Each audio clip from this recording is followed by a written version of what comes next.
It is Oklahoma. It is Texas. Do we think John Mateer plays? What do you think? I've got no source reporting on this. I say no. I say no. I say no. I say yes. Yeah, there you go. Has played games before with this kind of thing. If you go back, was it 22 or 21? I think it was his first year there, where they had Gabriel like coming out in the pregame stuff, and like we absolutely knew from somebody inside the program that he was not playing. So like we were sitting there watching, like, oh, this is cute, right? Like this is interesting. The lengths they're going to go, like for what though, right? Like are you going to fake Texas out an hour before the game when they come out for warmups? Really? Are they going to change their game plan that much? Only Mike Leach did that, and he actually did do that when he dropped the fake script. Yes, and that was brilliant. Their game plan. Yeah, they did go. Did you see they went indoor practice facility, closed off, couldn't have because the weather, right, Danny? Yeah, it was too hot. It was so hot outside. He wanted him in the air conditioning. I don't know. All I do know is that if you do lose that game and you don't have John Mateer, and I don't even know if this comes into Brent Venables' space, if he's thinking about this, but if you do lose the game and you don't have John Mateer, the committee does take that into consideration. They could look at it and be like, well, they were close and they didn't even have John Mateer. The loss may not look as bad. So I think it might even be the wise thing for both John Mateer, for his long-term health, be able to come back and play without any issues. And I also think it's probably better for Oklahoma if you do lose the game. It doesn't look as bad if you don't have your starter. It's a hell of a system we've made for ourselves. Totally agree. I don't know. Like, obviously, Mateer playing would be a huge boost for Oklahoma. I just don't know if it changes what I expect this game to be that much, because I don't think this is going to be your kind of 42-41 Red River shootout kind of deal. Right. I think this is going to be a very sluggish, rock fighty kind of, sumo wrestling match, because I know Texas's defense struggled last week against Florida. DJ Lagway just looked like the NFL guy we all thought he was and we'd been waiting for, and he kind of picked him apart. And I think Florida's offensive line played very well. But I still think Texas's defense is very good, and I do not think Oklahoma's offensive line is at the same level as Florida's, and I think that would be a serious problem for the Oklahoma offense with or without Mateer, but I think it's a bigger problem without him. And then on the flip side, I just don't have a whole lot of faith in this Texas offense led by that flop at quarterback, Arch Manning, against the Sooners defense. Because, I mean, if you look at Texas's offense on the year, the average offensive success rate for teams in the FBS level is 43.8%.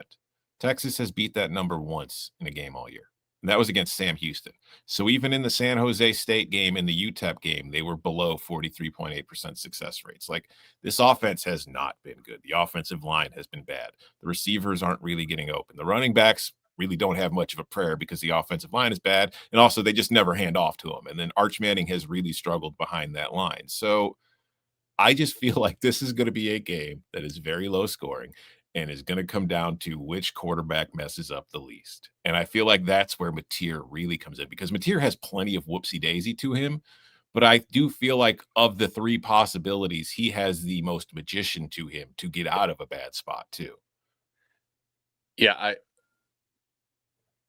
Tom's a sharp dude, and I thought, like, hey, guys, Oklahoma's offensive line is not very good either, and Florida's is a lot better. I thought it was going to be a banger of a point. I haven't heard anybody else make that immediate all week. Tom just made it. Yes, exactly. Like, for all the idea that Oklahoma can probably destroy the Texas offensive line, I agree. Oklahoma upgraded its offensive line from like pretty bad to below average. It's not a good O-line yet. Like, they've got a lot of young guys. The vets they are playing aren't really anything special. It's not a top half offensive line in the SEC, in my opinion, right? A&M, Florida, Bama, Georgia, Ole Miss, maybe Missouri. Mizzou. We'll find out this week. Probably Tennessee. I would take over Oklahoma's offensive line. Honestly, maybe Auburn. I just think Arnold's like really like a detriment to that offense. Yeah. Anyway, I think Texas can really limit what Oklahoma does here, especially if Hawkins plays. Man, if Hawkins plays, guys, they shut Kent State out and still couldn't cover. He's not. His stat line was a little misleading. If you're an agent watching that ball game, you're like, oh man, Oklahoma's going to have to break the bank for a transfer next year if Mateer decides to go pro because that kid ain't it. I mean, maybe he will turn into something, but I don't know. Well, we're not going to know until 3:35 when the ball is kicked and Oklahoma takes the field, right? Because Mateer was dressed out last week. Like, well, I think we will know, but I don't know if the public's going to know. Like somebody will leak that earlier for sure, and the line will move, no doubt. Because we already had the 3 to 1.5 move. Mm-hmm. Yeah. The most important question is, because Danny, you mentioned this is a 3:30 start. Do you guys miss when this was a noon start? I like it better when it was a noon start. Yes. Unquestionably. Yeah. Because it would ruin the rest of the day.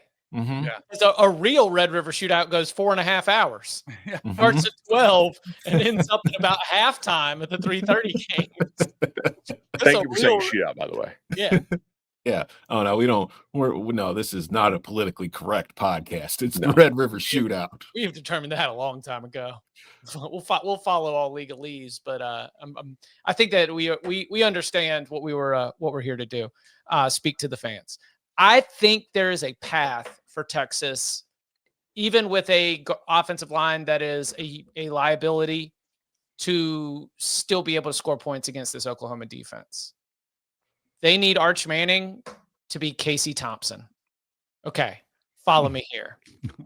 There was a Texas team that had Bijan Robinson as a 1,000-yard rusher and had Xavier Worthy as the leading receiver, and that Texas team went 5-7.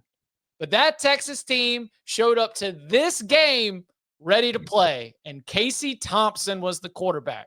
And what you do behind, in my opinion, and from my notes, 2021 Texas offensive line was bad. That's how you have Bijan Robinson, Xavier Worthy, and still go 5-7, because Casey Thompson wasn't it, and he didn't have any time.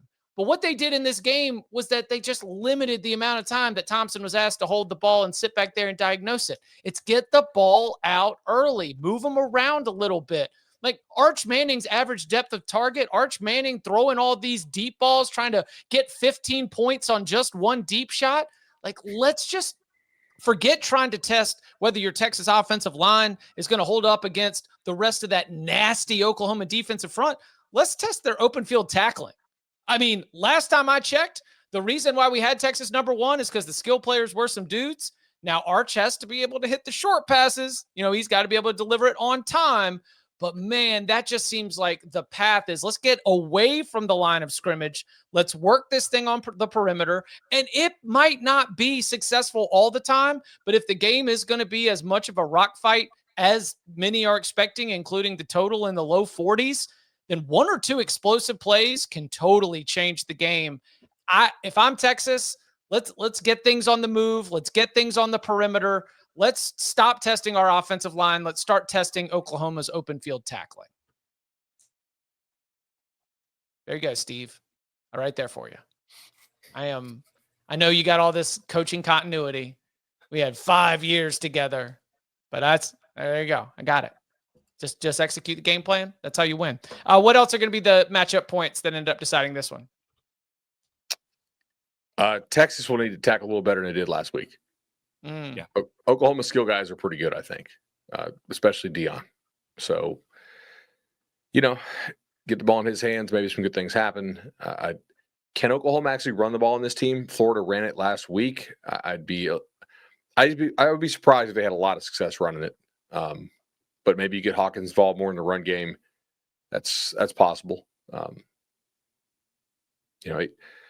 don't think he's like unplayably bad, but I think he's like one of the 3 or 4 bottom QBs in the SEC if he's playing. I would take him over the Kentucky players, and I think that's it. Like, I'd rather have Shapen, right? Where else would he start in this league? Just Kentucky? Kentucky for sure. Yeah, probably. Yeah. Yeah. And but because he's a backup quarterback. Well, right. Yeah. Yeah. Who they hyped a lot last year. Right. But they don't need him to. I don't think you need to score that many points to win if you're Texas. Like, if you gave Texas 20, they're taking it. Right. Would you That's take actually- If Hawkins plays, I don't think Oklahoma's going to score 20. if Michael Hawkins or Jackson Arnold, who would you rather have? That's what I'm saying. There are people in the comments saying you might start at Auburn. I would say, I'd say that's probably a coin flip. Seth Luttrell had an opinion. I mean, we certainly had some opinions on that last year. Yeah, I guess give me Hawkins over Arnold. Like, there's some upside there that maybe like more reps can unlock something that Jackson doesn't have. Yeah, but see, the thing is, you don't need Michael Hawkins to get you to the college football playoff. You need Michael Hawkins to win you this game to keep John Mateer healthy for the rest of the way. So can you put win you this game? Or you need to be respectable and like lose close in a low scoring game. Then Which does raise the question: does Venables throttle down tempo here to limit the number of possessions? So if Hawkins plays, do you play slow to try to keep this thing lower scoring, be able to put the blame on, which I'm not saying is miscast, to be able to put the blame on not having Mateer? If you play fast, it opens up the chance you lose by 17, 20, look like you don't belong. That loss doesn't age well, Mateer or not. I don't have the tempo stats in front of me, but doesn't Oklahoma this year with Arbuckle do a little bit of like green light, yellow light, red light? Yeah, they're not like full blitz tempo. I'm just saying, like, I would, like, they will ramp it up if things start to move in that direction. It's a thing they can do. I don't have it penciled in on my mental note card as like the identity of what they do. If you are thinking that the committee is going to give you grace for not having Mateer, you need to play into that grace and play slow and limit the scores. This 3 and out's going to take 2 minutes. Damn it! Exactly.